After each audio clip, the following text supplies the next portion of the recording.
Just want to give you a quick overview. My name is Bromley Plum, and Chris is also on the call, and we're both kind of founders of the Roku Community organization, as Jonathan said. So I don't want to spend too much time talking about us, but if you have any questions, again, just pose them up on Slido. So what I want to do first is just go over quickly what we're going to be talking about today. So we're going to go over the extension for VS Code called BrightScript language, and we're going to talk about the language and editor features. Then after that, we're going to do a Q&A session, about 20 minutes-ish. Then we're going to go into debugging in VS Code, and then another Q&A session. And then finally, we're going to talk about BrighterScript with another Q&A session. So with that, we're going to go ahead. I'm going to share the first demo. Hey everyone, what I'm going to show you right now is the BrightScript language extension for Visual Studio Code. As a Roku developer, there are a ton of reasons why you'd want to use this extension, from the integrated debugger that gives you breakpoints and variable inspection in the watch panel, to rendezvous tracking, device discovery, and the list goes on. You can check out the full list of features on our project website. Right now, though, what I want to show you is the editing experience. So let's jump right in. The first thing you're going to need to do is install Visual Studio Code. And once you've done that, you can go over to the extensions panel and type BrightScript. And then you'll want to install the one from RokuCommunity. Click install, and we're good to go. Next, what we're going to do is we're going to take a look at a sample project. So this project downloads posts from Reddit and displays them in a markup list. You know, we have the standard main file with your normal while loop there. And then we've got a main scene with the markup list and a video anytime we wanted to play a video from one of the subreddit posts. You've got your background task that will do the actual data fetching, and then our custom component that will be used inside of the markup list for every single Reddit post. So what we're going to do now is, I'm sure you've already noticed all of the red squigglies across the project. That is the extension validating your project in real time. It scans your project and recognizes that it's a Roku project because of the presence of .brs files and manifest file. Then what it does is it parses and validates every single file and reports those errors to VS Code. So what we're going to do is we're going to actually dig down through each one of these unique problems and just give you a feel for the type of errors that the extension can detect, and why this would be, and explain why this could be a really great tool for you to use in your Roku development workflows. So let's get started. The first error that we have here, the error says unknown RoSG node progress dialog. It looks like we're missing a G, which makes sense. So we'll go ahead and we'll add a G. So we validate the create object call against all known components that are available on the Roku platform, as well as all of the custom components that you've created. So the next error we have is this one right here. We can't find a component called get subreddit. Now this is obviously a custom component that we've created for this project, but what's strange is it's over here. So why can't it find it? Well, let's take a look. Look up here, get subreddit. I mean, that looks like the right word, but there are other errors in this file. So let's look. So it says it needs to have a name attribute, but we called it ID. So that's obviously a bug. We'll call it name. And now the error went away. Great. So moving on. The next error says duplicate function implementation for on-key event. Basically, it means there are two functions with that name. So we'll look around and, oh, there it is right down there. So it looks like we must have created some kind of debug on-key event and forgotten to delete it when we implemented the real thing. Or maybe it was a merge conflict. Doesn't matter. We can obviously tell this is the one we want to keep. So we'll go ahead and we'll delete this duplicate function. Next up, it looks like we misspelled the word string for function parameters. So that actually works across the board. It'll catch it in all of those various locations. Next up, we have invalid field type Boolean. So because Roku has published the specification for what field data types exist, we can validate the interface field types. And so it looks like we have a spelling mistake there. We're missing an O. We add that, and it's good. So the next issue is we cannot find the name refresh list. So it's interesting because we got a comment up here that talks about update list, but this says refresh list. So my first thought is maybe we renamed the function. So let's take a look at main scene.brs because that is the only script imported in this component. So really cool feature. You can right click on any URI and go to definition, or you can press F12. So we're looking for refresh list. I don't see the word refresh anywhere in this file. So it is most likely that we renamed refresh list to update list. I'm going to hold the Alt back button to go backwards to the previous file. And we're going to go ahead and rename this update list. Okay, so that one's fixed. Next up, we're going to go to this function. The error says create, nope, that's the documentation. The error says expect 2 arguments, but got 3. So if we look in the function signature from the hover, it looks like there are only 2 arguments. But let's look into that a little bit more. So I'm going to press F12 to go to the definition of that function. And it indeed only has 2 parameters. But we have this random variable here. Kind of makes me feel like there might have been a 3rd parameter at some point up there, but it's not being used anywhere else in the function. So I'm going to make an educated guess that we actually don't need a 3rd parameter, that this function should only take 2. So we're going to delete that line, and we're going to go back. And yeah, this only takes 2 parameters, 2 arguments, and now it's good. All right, moving on to the next item. Cannot find name create row items. And it looks like we have a spelling mistake there, so I'll add the E, and that's good. So this works for all of the functions that you've defined in your scope. You can do that for any of those. Next up, we have expected colon between associative array key and value. So this is a pretty straightforward one. Whenever you define associative arrays, you need to use colons between their keys and their values. And I think it's a good time to bring up that we have fairly comprehensive syntax checking. So if I'm missing a curly brace here, we'll get an error. You see the little squiggly. You're missing a comma. You're missing a closing parentheses. You're missing an end if. We catch most of those. And if you find a situation that we don't catch it, please raise it on our GitHub issues because we want to catch them all. Next up, required parameter text must be declared before any optional parameters. So looking at this, it appears that text is mandatory. You have to have the text parameter, but leading character is optional, as it'll default to this. So most likely whoever defined this function put them in the wrong order. So I'm going to swap them. And that removes that error. But now that I've swapped them, I need to find all the places I'm actually calling that function. So I'm going to right-click and choose Find All References.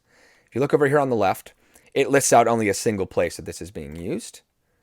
And so because we swapped the order of the parameters, we're going to go ahead and swap them there as well. And that will be good to go. Next up, we have an expected end function to terminate function block.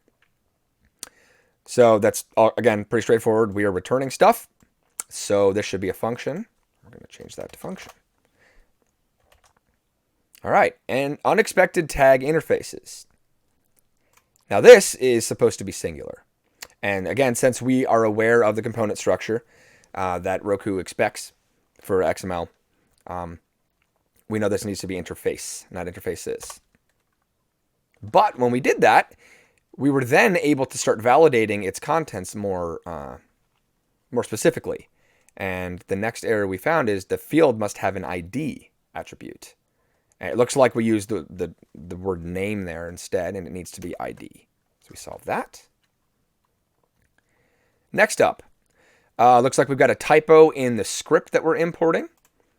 And so I can type E right there, and that's resolved. And so this will validate all of the file paths. And another really cool thing here is as you're generating scripts, if you do control space, it will actually start to autocomplete every single script that's available in your project. So list item, and it starts to filter them, and you can tab to select. All right, just a couple more here.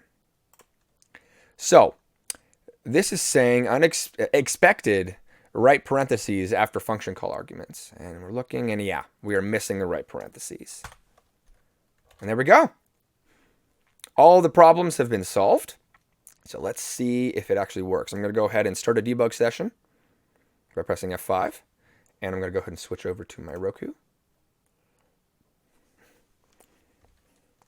And there we go. It works. So a couple other things I just wanted to quickly highlight. There is symbol support in this extension. So if you do Control T, you can type the name of functions, and it will start to filter that list at the top there. Let me pick a file that has a few more. Do Control T and then type fetch.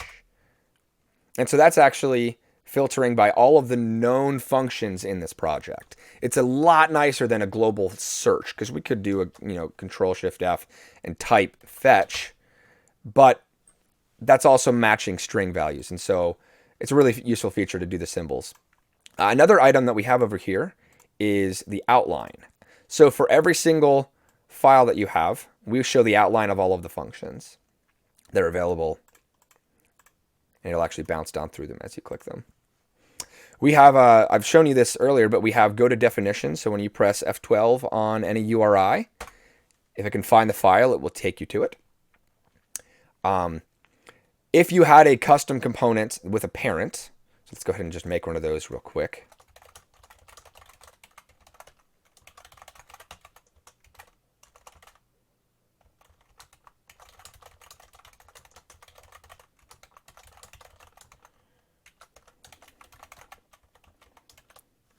And you press F12 on this to go to definition, it will take you to the XML file of that parent.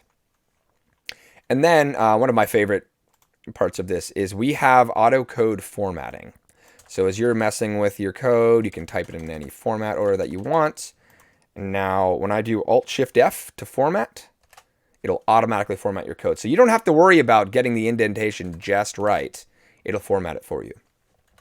So I hope these have all been really helpful. I hope this is an encouragement for you to give Visual Studio Code a try, specifically the BrightScript language extension, as it really can revolutionize your workflow. Okay, so we have got our first Q&A session, Chris and Bronley. So I will ask you, what is the best way to help out with some of the community developer tools like VS Code? Yeah, so I can take that one there. One of the best ways to kind of engage with the tools is via our GitHub repo. We have an organization called RokuCommunity. All of the tools that we'll be showing today are in that organization. So one of the things we definitely look for the most is obviously contributors are amazing. You can engage with us with issues, pull requests in those areas. But giving us feedback of things that are not working is probably one of the biggest things that we ask for. A lot of times we have issues that we aren't aware of, and just nobody has taken the time to quickly file a bug on the issues in the repositories. I wouldn't worry about getting it on the right project. If it's on the wrong one, we'll help get it where it needs to be. Just getting it there is really important.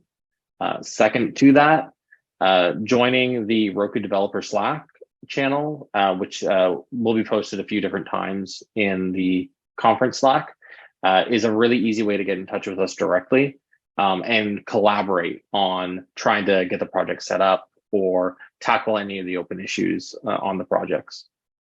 And I'll chime in as well.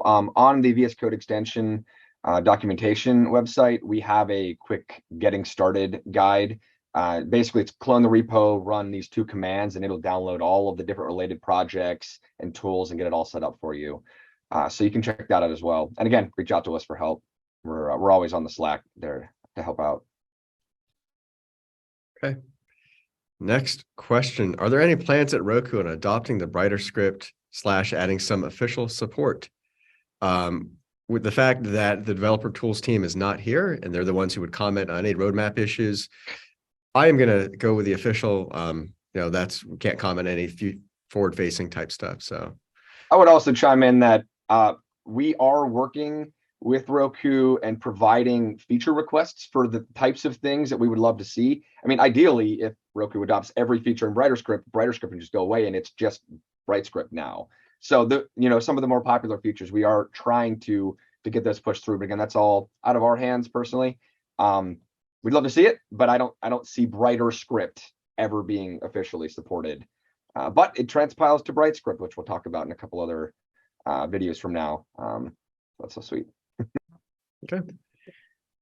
What has it been like working with Roku on these tools? Have they been supportive?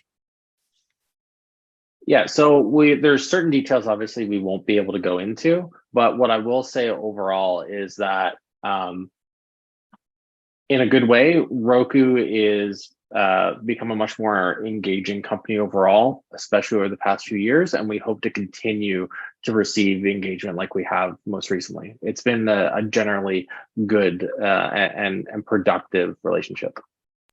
Yeah, and the fact that this tool was mentioned when Eclipse was deprecated, that we got a link, unofficial, hey, maybe check this one out. I feel like we've gotten a lot of support from Roku just in encouraging us to continue with what we're doing. And we've also been working with the debug protocol team as well to make sure that our tools work with the debug protocol, which you're going to see in the next video. Constant plugging for future videos. You got to keep the audience hooked, so it's always good to tease, Yep. as we say in the biz.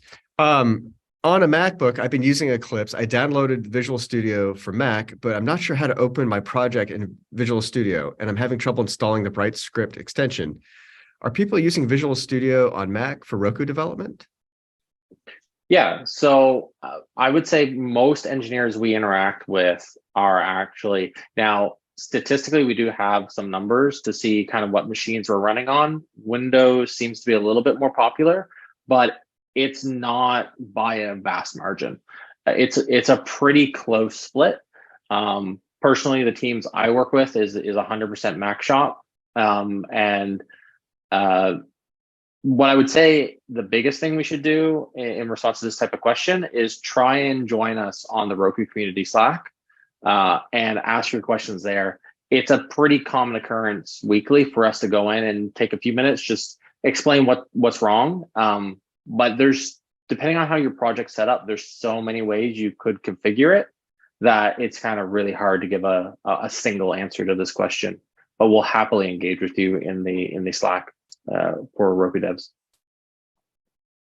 Okay. Any plans on improving support for XML files, better word completion, element style stuff, formatting for XML? Yeah, I can take this, Chris.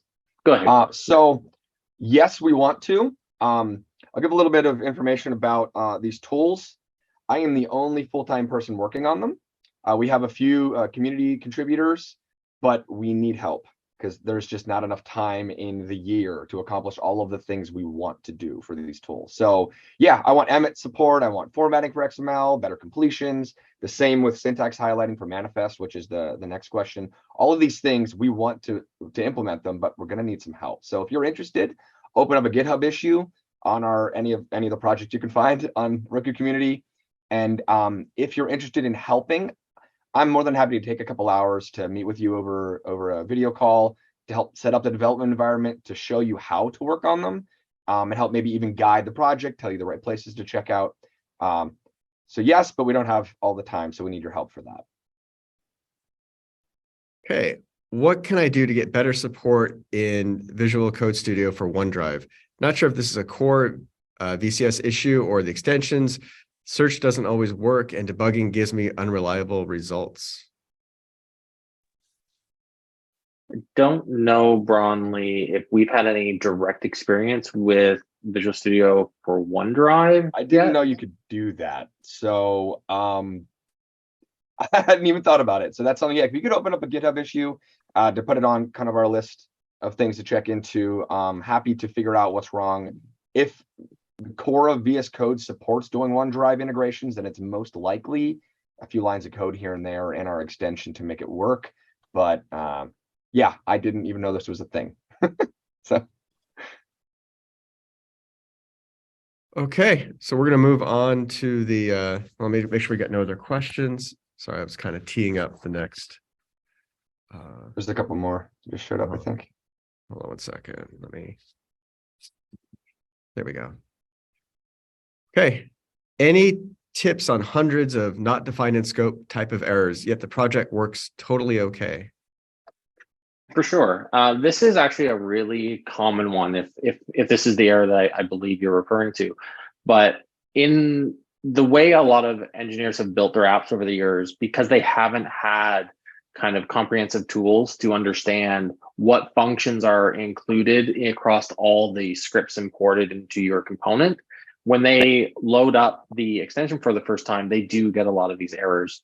Really, what these are trying to tell you is that you have a function in potentially one file that's trying to execute a function from another file that you haven't imported into your component. So while it's not an issue, that's more a happenstance by the fact that you're likely just not engaging with that particular branch of code. But if you were to ever execute that, you would run into a runtime problem. This error can seem a little aggressive sometimes when you first kind of load an older project into VS Code, but it's a safety precaution, so that if you were to ever again call that function that relies on another dependent somewhere else, it protects you from those type of runtime crashes, essentially.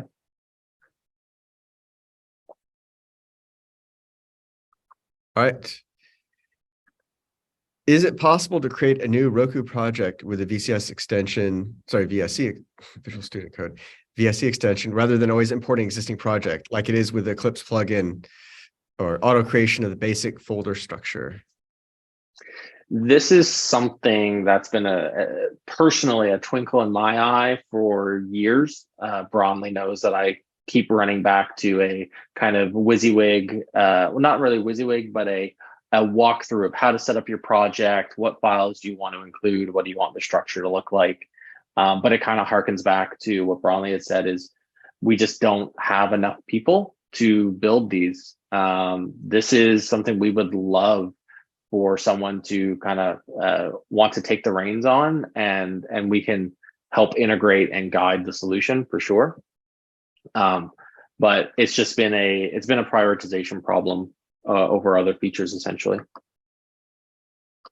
All right. Last question before we get into the next section. What's the Slack channel for the Roku community?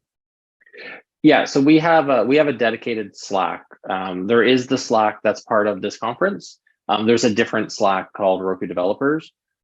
We will post some invites, and I do believe that there was one posted in general. I just posted in the Slack, the presentation Slack, the community tools panel channel. I posted the link to that. It's also on our website. If you go to RokuCommunity.github.io, you can see it there as well. Yeah, so this was just a quick overview of what we talked about. I'm not even going to read this much. I wasn't sure how much time we have here, but these are the things that I talked about in the previous video, in case you couldn't see them or hear them. But there's a ton of features available in the VS Code extension that improves your real-time language editing. So then next up, we want to show another video, and this one is going to show you how to debug Roku projects using the VS Code extension. Hey everyone, we're going to be looking at the debug experience when using the BrightScript language extension for VS Code. This extension helps you inspect variables and set breakpoints. You can track rendezvous events in real time using the rendezvous panel. There's a built-in telnet console, a watch panel, an interactive REPL, and it even has a simple way to send port 8080 commands like chanperf for loaded textures without needing to open a separate telnet console to run them. So let's go ahead and take a look. first thing we're going to want to do is open VS Code. And I'm going to load this sample application. Now, all this app does is it downloads posts from Reddit and displays them in a markup list. And we filter to only posts that have videos. So we have a little video node here to display them. What I'm going to do is I want to launch the application by pressing F5 and show you what it looks like. So it's a pretty straightforward app. Just a list of items. You can press OK to watch a video. And then you can also press replay to reload the list, which is going to come in handy later when we're looking into rendezvous tracking. Okay, so I'm going to stop the debug session. And you'll notice that all the telnet output is down here in the debug console. Our extension needs to be the one that opens the telnet connection, manages all of the telnet output, and closes the connection. So you can't have a dedicated separate telnet connection while using our extension for debug purposes. But all your output is right here, and you can send telnet commands through this REPL, so I'm not sure there's much need for a dedicated separate connection anyway. So what powers this debug session is the launch.json. This is a standard file that VS Code requires for setting up launch sessions, debug sessions. And what I want to do right now is delete it and create a new one from scratch just to show you how to do this. So I'm going to go to Run, Add Configuration, and choose BrightScript Debug. So what we're going to do, press F5, and notice that it has actually prompted us to pick a Roku from a list of all of the dev-enabled Rokus on our network. And if I click this tab over here, the BrightScript Language Devices panel will provide a lot more information about those devices, and you can even click any of those items and paste them. And it's super helpful if you need to send Roku like a serial number, device ID, or something. But anyway, so back to the launch JSON. Press F5. Let's pick the streaming stick, enter my password, and it will go ahead and launch. That works. I don't really feel like entering that every time, and so you can easily hard code these either in launch JSON or your workspace settings or your user settings. So it's up to you and the team how you want to configure where to put those. I'm not going to get into too many details about all the other options. There are a bunch of them, but one of the most popular options is the files array. So this is the list of files that we look for by default. These are glob paths. And let's say you have another folder not in this list. So you have a folder of JSON files. You can add them to this list just like that. Just make sure you leave the other items in there because it's not additive. It needs the entire list. So we'll undo that. So next, I want to show you the remote control mode. You see down here, there's a remote disabled, remote enabled. I'm going to go ahead and turn that on. And I'm going to press F5 to start a new debug session. But you can turn this on and off at any point. Those are not tied together. And what this has done is it's actually turned my keyboard remote, my computer keyboard, into a Roku remote. Pressing up and down, it's going up and down the list. I can press Enter, which opens a video. Escape is back. I can press backspace to refresh. That's the replay button. So this is super helpful. And if you get into the habit of activating and deactivating this, you're going to reach for your remote a lot less. There's also a keyboard shortcut to turn this on. It's Control-K on Windows, and I think it's Command-K on Mac. And you can go to our project website to view the full list of keyboard shortcuts. Next up, I want to show you how to do breakpoints and variable inspection. So we're going to open up main scene, and I'm going to change this to a different subreddit. Just another subreddit full of cute animal videos. And I'm going to press F5 to start the debug session. And hey, look at that. We have a runtime error. Notice that it highlighted the line that had the crash and gave you the error right there in line with it. You can inspect all of the variables at this point in time. You can hover over them, dig into them. And JSON is set to invalid. So let's open up the debug panel and open up the call stack. And right now we're in create row items, so I'll click on fetch, which is the next level up. And this is where that function got called. So in our implementation in this extension of the Telnet debug sessions, we do not currently support walking up the stack and inspecting the variables at that level. The new debug protocol that I'll talk about in a little bit does support that. But if you wanted to see the variables at this level, you're actually going to have to stop the session and inspect them there. So I'm going to add a breakpoint right here. And just a quick note about breakpoints. When we launch your application with breakpoints enabled, we actually copy your code to a staging folder, rewrite your code to insert stop statements at all of the places that you have breakpoints. So anytime you want to change breakpoints, you're going to need to stop your debug session, put the breakpoints where you want them, and then start it again. So let's go ahead and press F5 to hit this breakpoint. And there we go. Let's hover over JSON, and that's invalid. Over response text, that's an empty string. So there's definitely something wrong with this request. I'm going to go down here to the REPL. I'm going to type print, and then response.getFailureReason. That'll tell us what went wrong. And it looks like there's a trailing R on our URL. I couldn't find this host. So you look up here in the local variables, there's the URL variable. And yeah, there's an R there. You can also hover over the variable here if you want. And our subreddit, yeah, it's missing the /. So let's fix that. Put a / right here. Launch it again.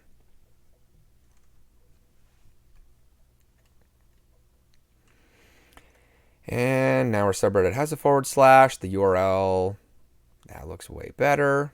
Yep, there's a slash there. So let's continue. And yep, now it's working. That's great.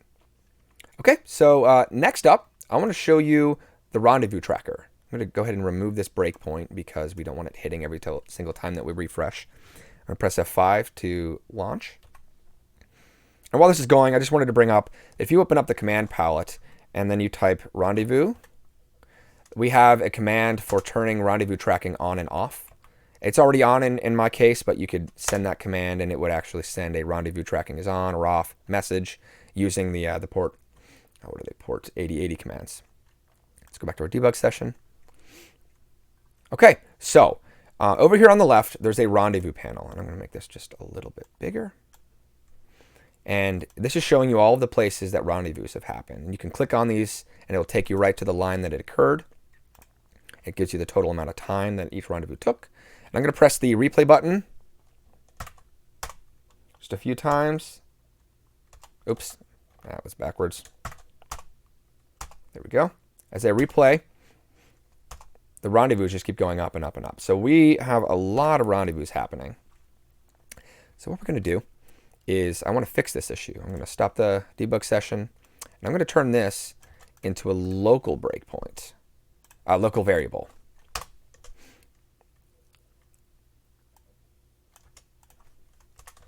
And there we go, and set content. So this is going to result in 2 rendezvous total. We got 1 rendezvous to read the subreddit, and another rendezvous to assign the content when we're all done.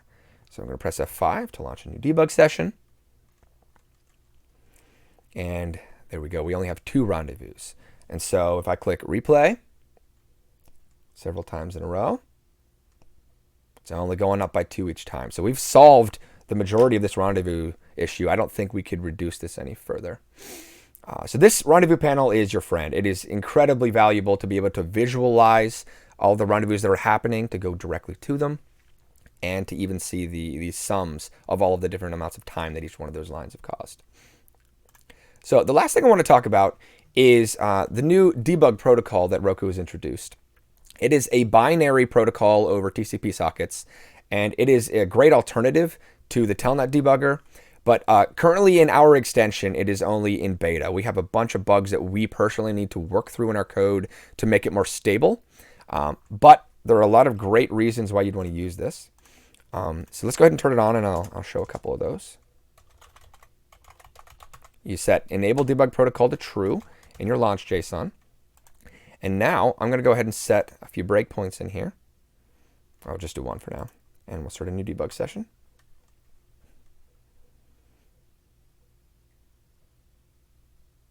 And there we go. So we hit this breakpoint. So remember, in the Telnet debugger, if we wanted to add additional breakpoints, we'd have to set them and then stop and start the debug session. But with the debug protocol, you actually don't need to do that. So I want to inspect something down in this function. So I'm just going to put a breakpoint right here and right here. And now when I step over this line, it's registered those breakpoints and it actually hit them. And so we can step over, just continue. It's hitting them again. Okay, so now I realize I don't care about stopping up here. It's not helpful. So I'm going to remove that breakpoint. And now it's only going to hit those breakpoints at the bottom. It's super useful. You don't have to stop and start. You can just change where you want to break. The other useful thing is, remember how I said about the call stack before? It shows you each thread. And so right now we are in create row items, but if I go to fetch, I can actually now hover over the local variables of that stack frame. Really valuable. So I would highly recommend you give this a test and see if it's stable for you. And any issues that you run into, please raise them on our GitHub page. We want to get this thing as functional as possible so that we can eventually transition over to using this one and deprecate the Telnet debugger. So that's the last thing I wanted to show you. I hope that you have found this useful. And yeah, happy Rokuing. Okay, so let's go into our Q&A for this demo. What a great piece of feedback. This is not a question, but thank you. This is super useful, and I concur. Thanks. Any thoughts on the debug session just ending if we stay on a breakpoint for too long? I have not personally seen this issue. Are we? So I got a couple thoughts. Yeah. One thing we ran into, I'm assuming you're using the Telnet debugger and not the beta support for the debug protocol, but occasionally, so the way the Telnet debugger works is we actually connect with Telnet and then scrape every line of output text. And there are situations sometimes where maybe a thread will attach later, and we get those over Telnet at a later point, and we weren't in a state that we were ready to receive that. Sometimes we get different Telnet output that we don't actually know how to parse, or maybe it has a chunk of something in it that we recognize, but we didn't properly like guard against the whole thing. There's a whole bunch of text-based issues because we're a giant regular expression machine. So most likely it's something like that. If this happens to you again and you can reproduce it, in the extension, there's a way to turn on verbose logging that logs all of the Telnet output that we've received, as well as all of the commands we're sending and we're receiving. So if you could turn that on and reproduce it and just send us a big dump of your Telnet logs, that would be extremely helpful for us to figure out exactly what output caused it to crash. Cool. Any thoughts on the debug session just ending if we stay on a breakpoint for too long? I think that's the one we just answered. Oh, sorry. That's At least that was the one I was answering. Was there a different one? it's great. Just one more thing for me to edit. It's okay. Sometimes I notice that on a breakpoint, the debug panel will not load the variables or the call stack. Any idea why this might happen and tips for avoiding this? I notice this is more likely on a breakpoint in a background test. Thanks so much for the amazing community tools. Yeah, so this one here actually sounds like it's very related to kind of what Bronley was saying. There is some weird things that happen regarding threading, essentially, and when threads attach. Telnet in particular, which is what we're currently based off of, it is the most robust, but it has some particular issues around basically task threads. So debugging them can be a little bit difficult. What I will say, however, this issue is almost entirely resolved by the protocol that we've been working with Roku to integrate into our extension. And it will even let you hop between different threads and such. So we hope to kind of solve these particular types of issues when we move to the protocol as the primary debugging mechanism.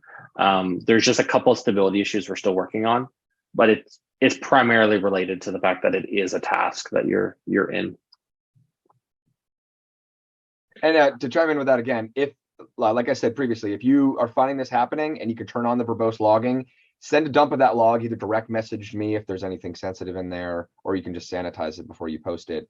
I want to fix these things. So anything that's happening like this, just let us know in the community Slack or open a GitHub issue, and we'll try to get them figured out. And I will say there were a couple of issues with rendezvous. There was a specific rendezvous that was happening inside of Rail, and I just hadn't sanitized that specific path, and it would just like crash all sorts of stuff. So it's very possible that a rendezvous happened and a bunch of this stuff is breaking because of that, because of our handling of that.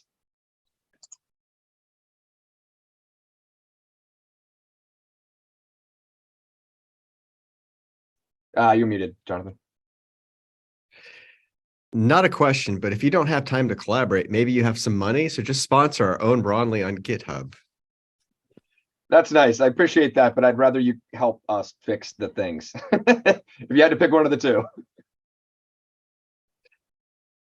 Is it possible to detect where the observed field was changed from the called observer function? No, you're referring to the actual line that triggered the event that essentially, no, we're not able to detect that.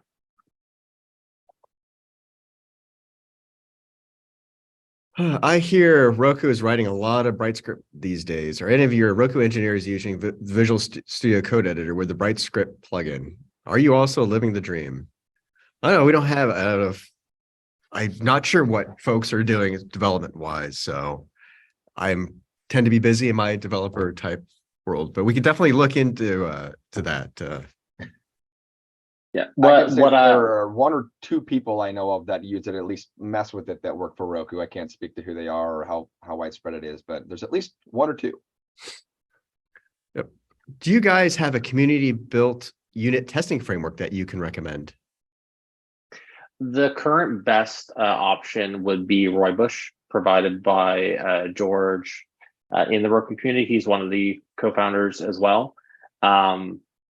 This is something that we do have on our radar that we want to try and tackle, either contribute to or create a version of. One area that we do see that is lacking currently is the ability to test and stub nodes. It can be a kind of challenging problem to solve correctly. But this is something that we want to contribute to in future for sure. And I think they just posted a link to that tool in the Zoom chat. So if you guys want to take a look at that. So cool. We'll move on to the next demo. Hey everyone. We're going to be looking at BrighterScript, which is a superset of Roku's BrightScript language. Now what that means is all BrightScript is valid BrighterScript. This is really powerful because it lets you incrementally upgrade your app, one feature or file at a time. You don't have to convert your entire project to BrighterScript all at once, and you only need to implement the BrighterScript features you actually want to use. And then when you're ready to build your app, BrighterScript transpiles to standard BrightScript. BrighterScript provides a whole suite of new syntax and quality of life improvements that are going to give you a better development experience and help you write higher quality code. So let's get started. We're going to go ahead and open VS Code. And then I'm going to pull in a sample project. So we're going to be converting this application from BrightScript to BrighterScript. And the main purpose of this video is to show you the features of BrighterScript. So I don't want to spend too much time talking about the setup. You can read the docs or check out the BrighterScript template project on GitHub to learn more. So I'm just going to kind of speed through the setup. The first thing we're going to want to do is create a package JSON so that we can install node modules. And I just chose the default settings. Then next, we're going to do an install of BrighterScript. I'm going to say that as a dev dependency. Next, we're going to make a bsconfig.json file, which is where we're going to store all of our BrighterScript settings. Now, root_dir is where your source code lives. Staging_dir is where BrighterScript will be transpiling your code. Retain staging_dir just says to not delete this folder when it's done building it. And create package says we don't want it to make a zip. Then finally, source map is useful for when you're going to be debugging this code. All right, next up, we're going to go to settings.json. And we need to tell VS Code to use this version of BrighterScript so that way your CI environment and your editor are using the exact same version of BrighterScript. We're going to make a tasks.json file. which is going to be useful for building BrighterScript projects when you sideload. And then when we go to the launch JSON, we need to change this root dir from source to dist, which is the output folder back here from bsconfig, dist. And we need to set a pre-launch task, which is going to run the build task from right here. So if we did everything right, I should be able to sideload the app. So let's go ahead and press F5.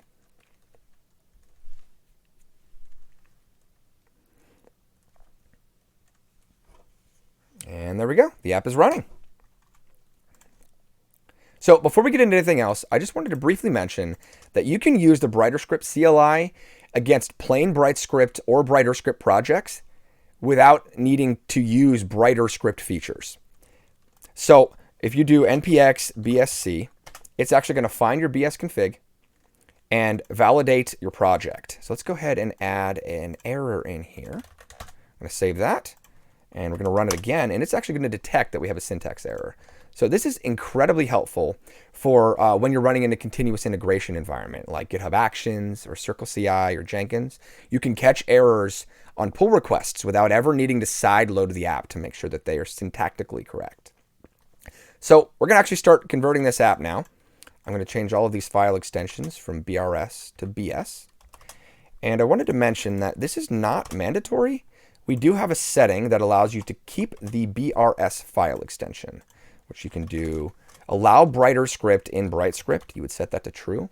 However, I would highly recommend that as you're converting your applications from BrightScript to BrighterScript, that you just use the .bs extension for those files. It's a lot more clear to the developers what type of content is in these files. So yeah, that's what I recommend, but it's up to your team whether or not you want to enable that setting. So the next thing I need to do is update our script imports.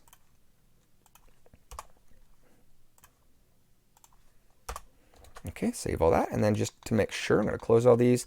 And we're going to sideload this one more time to verify that the app still runs. And it does. So that's great. Okay, we're going to go ahead and hide the Roku. So first thing I want to do is I want to show you namespaces. Now this is a really popular feature in BrighterScript. So we're going to take all of this networking code here. It's a lot of boilerplate code. And we're going to make a brand new file called http.bs. And we're going to make a namespace called http. These do not have to have the same name, but it's really nice if your namespaces have the same names as their files. Give it a URL. We're going to paste the code. And then we're just going to return that request. So now back over in get subreddit. We're going to get the response equals HTTP, and I'm going to do control dot right here, and it's going to suggest imports for this file. So it found the HTTP namespace in that file and auto-suggested it. I'm going to delete that so we can do it again. And you can also click the little light bulb up here if you wanted to choose it that way. So HTTP dot get. So what's really nice about this is all of the functions that are defined in namespaces are going to be available after that dot. If we added more functions, they'd all show up. And you have a high level of confidence that these completions are correct, as opposed to something like an M variable that has just every random piece of text around because we have no idea what will be on that. So using namespaces really increases your developer velocity. So then next up, what I want to do is I want to show you how to remove these scripts. Writing script tags is kind of a pain. And so we have a setting right here called auto import component script. Now what that does is it says for every XML component, look for a BS or BRS file next to it with the same name and automatically import them if they exist. So now that I've enabled this setting and I go into these files, BrighterScript is going to show us warnings because we no longer need to have this script in here. And so I'm going to remove those. And then I actually want to show you what the output looks like. So we'll go to getsubreddit.xml, and I'm going to preview the transpiled code to the side. So preview, transpile, if I could spell. If you look over here, there are no script imports in this file. However, it automatically imported the getsubreddit.brs file, which is the transpiled output file name, even though it's a BS file extension. And because getsubreddit has an import at the top, it also brought that one in as well. So you're basically done writing script imports. Just use the import statement at the top of your BS files for all the files this file depends on, and name your files the same between the XML and BS files, and it will automatically handle all the rest. It will follow the dependencies the entire way down. Next up, I want to show you how to use a constant. So I'm going to make another new file called constants. And inside, I'm going to add a constants namespace. And then we are going to take the subreddit URL and make a base Reddit URL constant here. Then back over in get subreddit, we're going to reference that. Constants, and again, control dot to import that file, dot base Reddit URL. I can delete this inline URL. So you hover over this, it shows you what the value is. This is a super useful feature because it allows you to centralize all of your constant values, the values that aren't going to change. They're going to get inlined. So I want to show you the transpiled output of this function. It actually, BrighterScript inlined that URL right here. Really useful. So you don't have to copy and paste these all over the place. You can just use the constant and have it in a central location. So next up, what I want to show you is converting this into a template string. So there's a lot of unsafeness around trying to string concatenate things. Like if this turned out to be a number, or you have data type mismatches, it's pretty dangerous. And so, and just string concatenation in general gets to be a little gross looking. So you can use the backtick character to start the template string, and then each one of the template items gets wrapped in a curly brace, a $sign and a curly brace. And so what that's going to do is it's actually going to generate code that concatenates them at runtime. But you as a developer no longer have to think about how to concatenate these safely. So then next up, what I want to show you is the ternary operator. And that ternary operator is going to allow you to reduce a lot of your complex if statements. So let's do something like this, where we've got if m.top.subreddit is not equal to empty string, then subreddit equals m.top.subreddit. But if it is equal to empty string, let's set a default. You got 4 lines of code there. Well, with the ternary operator, what you can do instead is subreddit. Turn that off.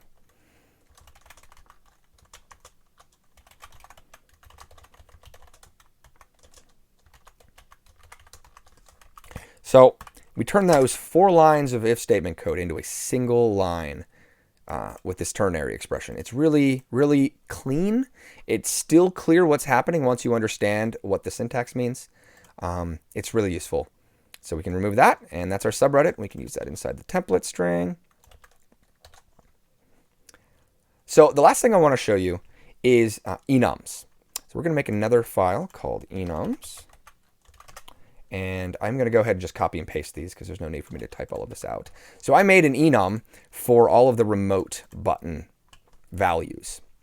And then we're going to go into main scene.bs. And down here in my onKey event, I want to actually use that. So we've got, what was the name? Remote button. Control dot to show the quick fixes to import that script. And then back. I'm going to do the same thing here for replay. Yeah. And just like compile time constants, these will actually get inlined.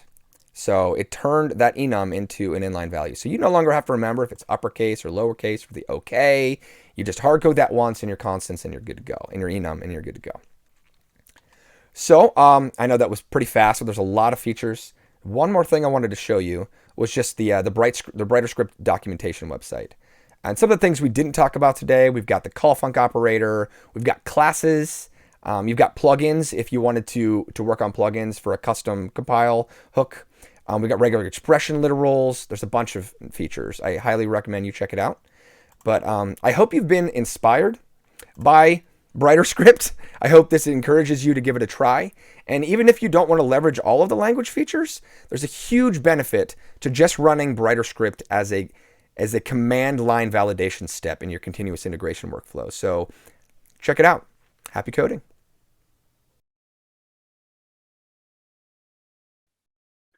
So for widespread use of BrighterScript, such as that final transpiled source is substantially different, have you found it difficult to debug? I'm thinking in particular of getting Roku crash reports that indicate the line number and stack trace.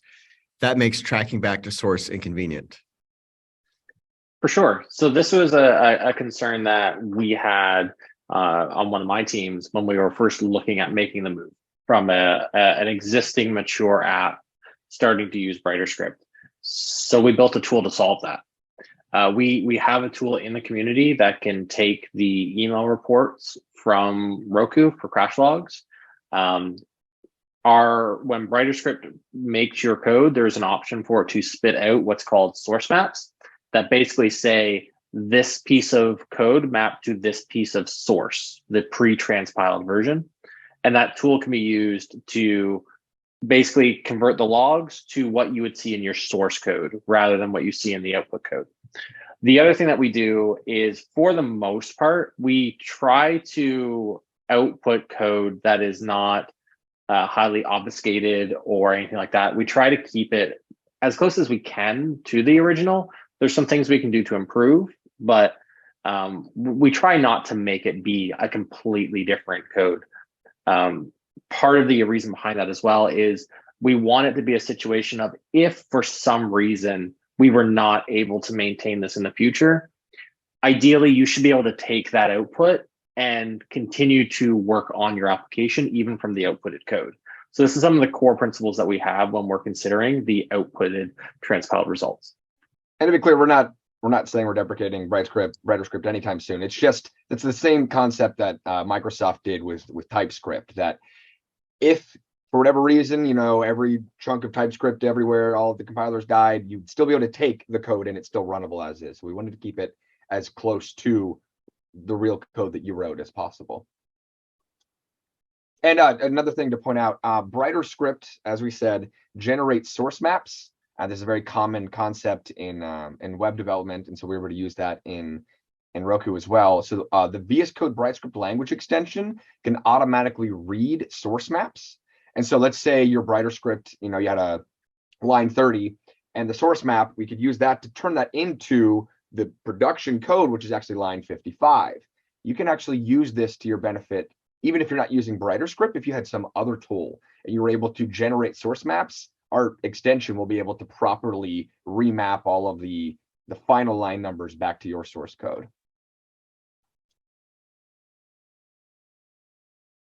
Okay, so as a new Roku developer, I can't imagine learning Roku development without the VS Code BrightScript extension. You guys are heroes. Concur. These guys are amazing. Does GitHub recognize BrighterScript? Well, you take that one, Bron. Yeah, so they do now. One of the community members took our syntax highlighting from our VS Code extension and submitted it to GitHub, went through all the process of figuring out how to recognize it, because there are several smaller projects that use the .bs extension. So they have some special ways to differentiate what's what. So yes, it actually recognizes the .bs file extension. But as you saw in my video, even if you wanted to use the .brs extension, that now has full BrightScript and BrighterScript syntax support in it as well. Previously, GitHub was using a Visual Basic baseline with no extra features, and now it honors our syntax highlighting. I think they refresh it quarterly based on our repository's syntax highlighting definitions.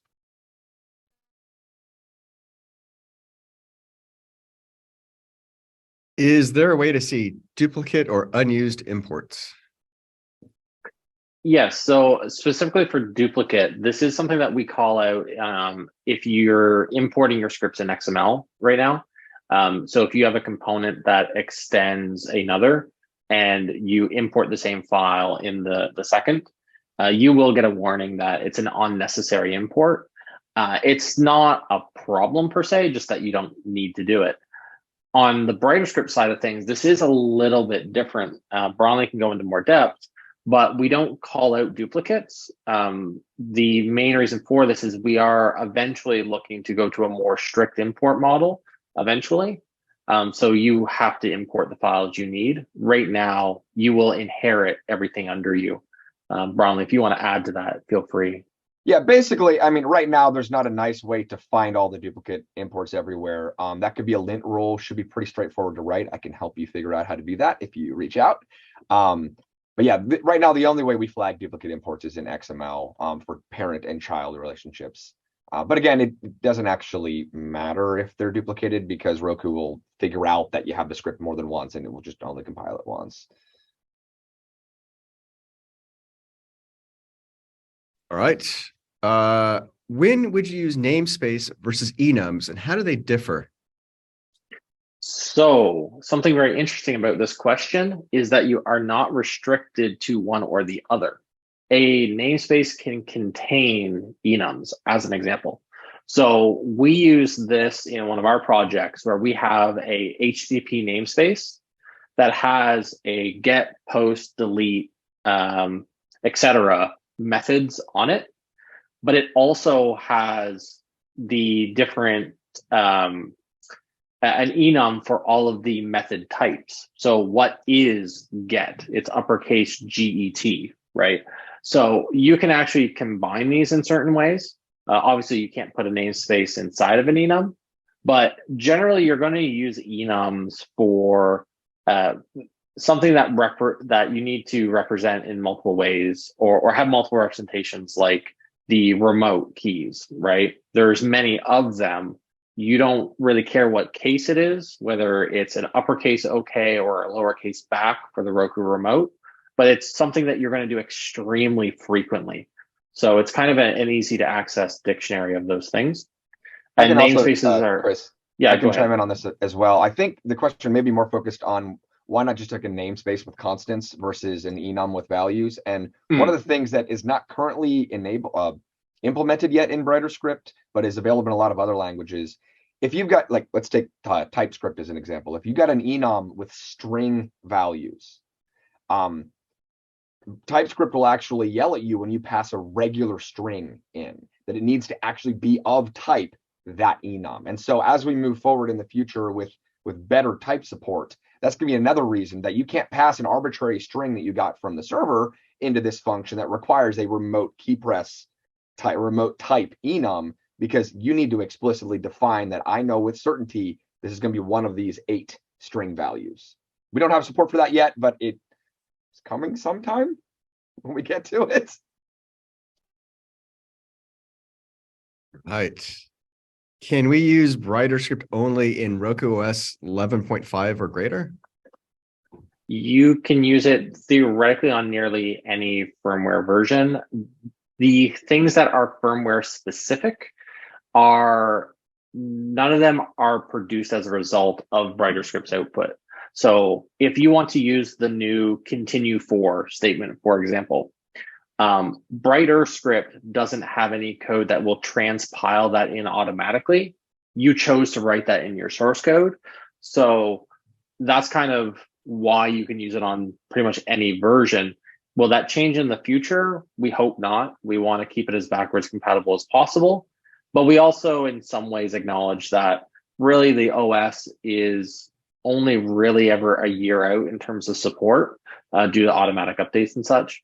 But our goal is always to be as backwards compatible as possible. And there's nothing preventing you from using this all the way to back firmware 9, for example, today, or potentially even older. With respect to the continue while, continue for, to get it out the door, we added support that it just takes the continue for and transpiles the continue for. We had originally planned on adding our own support for that, where we would actually inject labels and go-to statements, but we didn't need to because Roku implemented that. But if you have a strong need to actually transpile continue for into something that would work for 11.0 or prior versions, we're absolutely open to supporting that. But yeah, we're going to try to keep it as compatible as possible with as many versions as we can. Okay. Could you recommend to use BrighterScript for production channels? Maybe it can't add more size to the channel and we need to avoid 4 megabytes of size.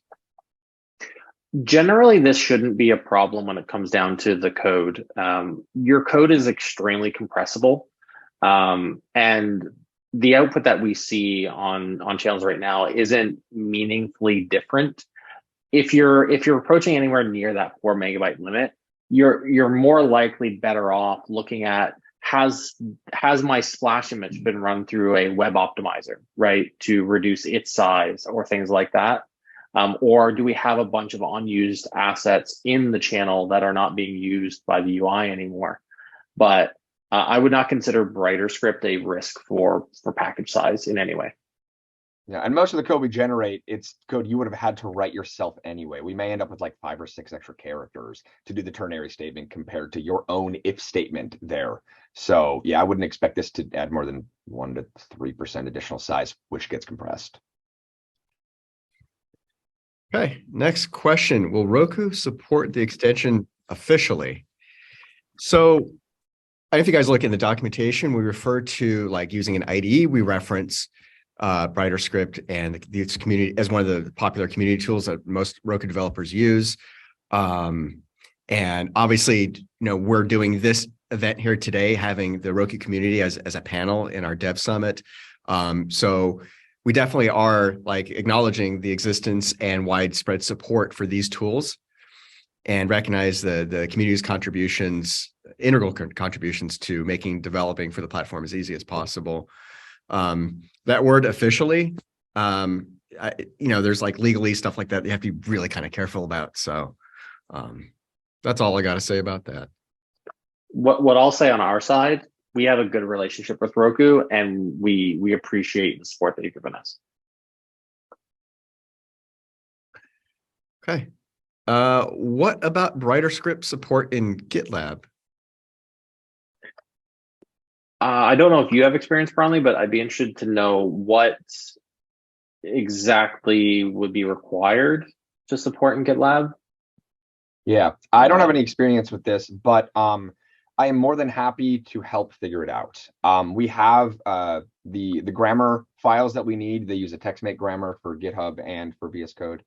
And so I would be happy to come up with an officially Roku community officially supported repository or integration to help GitLab, but I don't use GitLab, and so it hasn't really been a large effort. So if that's something you're interested in, get in touch, and I am more than happy to help support figuring out how to get that to work. Okay. Does the ternary operator evaluate the argument for the false case, or is there some short circuiting? Yeah, it short circuits. So it will only evaluate the false case if it needs to. So that's really nice. You don't have to worry about that. Okay. And you can nest them and chain them as well. So if you had like a ternary expression inside of a ternary expression inside of a ternary expression, it's only going to evaluate the expression at the exact moment that it needs to. The same also, there's another operator called oh man, what's the question? What's that one called? Null coalescing? Nope. Anyway, there's another one that's similar to ternary. I can't think of it at the moment. It works the same way. That it'll short circuit and won't run the false case unless it needs to. Okay. Here's when will we get a sync await? We can't say when. It is something that Bronley and I are both extremely passionate about. What I will say is we've put a very substantial amount of effort into recreating promises. We want to make sure that it's right, and once that's good, Bronley can speak more to timelines, but this is something we 100% want to add. Yeah, the backbone of all this is going to be promises, and once we have kind of established the specification for promises, we're going to publish those. We're going to give our own implementation, but we want promises to be interoperable across anybody who wanted to implement their own promise library. And then BrighterScript will support async and await with the promise specification, not with our implementation of promises. So again, we can't promise a time because there's a lot to do and not enough people to do it, but it's definitely something we are constantly annoyed about not having done yet. So someday. Okay. Can the BS const from the launch.json file be passed into BrighterScript when transpiling? Today, no. It's an order of ops problem, essentially. The best way to solve something like this would be to potentially have, I don't even think we actually have BS const in the BS config yet. No, we don't. But you may need multiple manifest files in the short term, or you could go the route of a plugin, which we didn't touch on.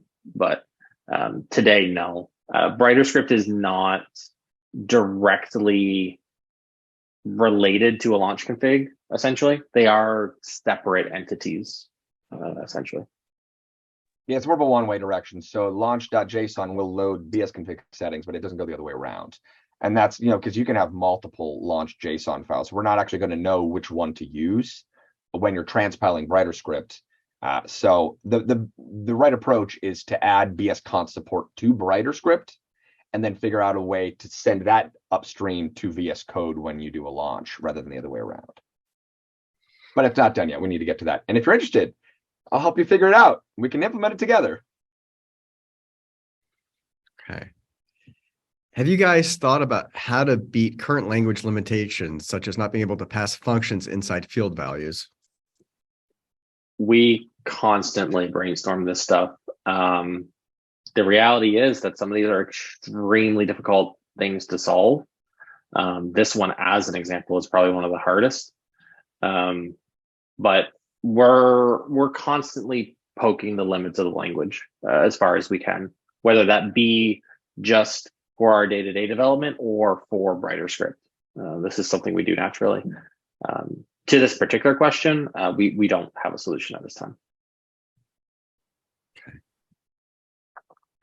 Regarding continue for and continue while, I imagine an output target solution where we'd specify target OS 11.5 to keep syntax as is, but a lower target like Roku OS 11.0 would introduce the label go-to workaround you mentioned. Have you considered a solution like that?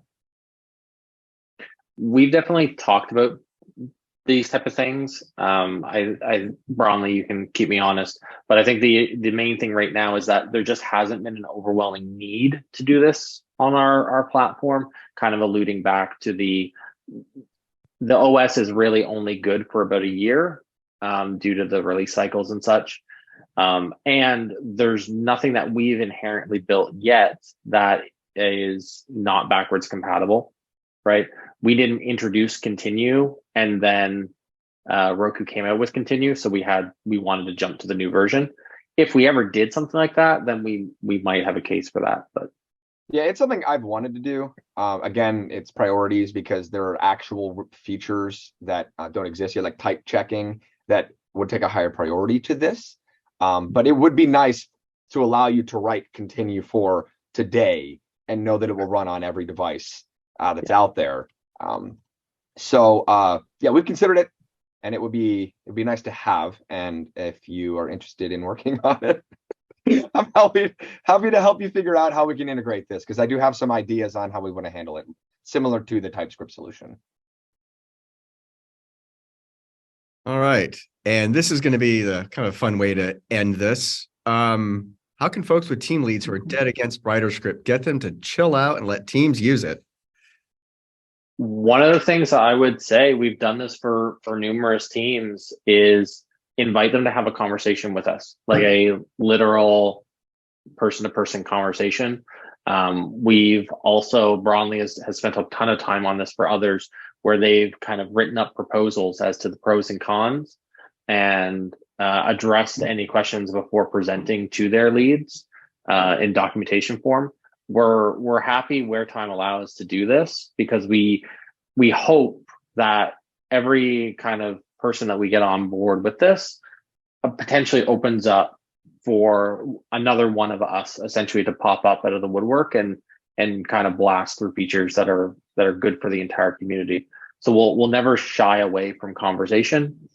It might take us a little bit of time here and there, But that's the first thing I would say is if they're that dead set, invite them to have a conversation with us. We'd be happy to.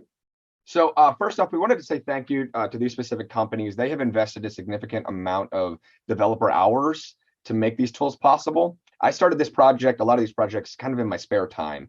And then all these companies kind of came around and started actually having the developers spend work time working on these solutions. So I just wanted to say thank you to them, as well as our primary contributors.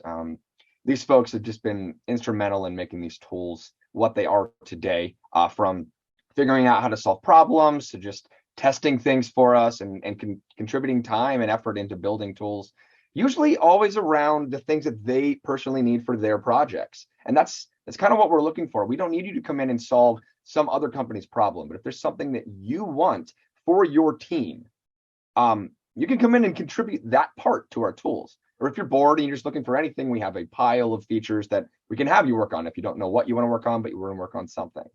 So you can check out our website, RokuCommunity.github.io. We have a bunch of information there on all of our different projects. But yeah, I guess the takeaway is all of these tools are supported by Roku developers for Roku developers. So come help us.